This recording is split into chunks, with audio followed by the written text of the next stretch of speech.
So hello guys, welcome to our new video. अगर आप भी एक स्कूल स्टूडेंट हैं एंड आपके भी अगर स्कूल में साइंस एग्जीबिशन और साइंस फेयर है एंड आप बनाना चाहते हैं एक amazing science project, so guys ये वीडियो सिर्फ है आपके लिए, क्योंकि आज हमने रेडी किया एक साइंस प्रोजेक्ट। एंड गाइज हमारे साइंस प्रोजेक्ट का नेम है automatic fire extinguisher.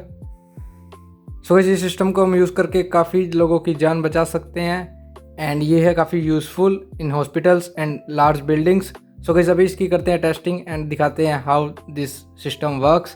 And guys अगर आपको भी ये प्रोजेक्ट चाहिए तो आपको करना पड़ेगा हमें DM on our Instagram Divyanshu tech, and इसका प्राइस हम आपको वहीं बताएंगे। सो गाइस अब करते हैं इसकी टेस्टिंग। एंड हमने ले लिया एक पेपर,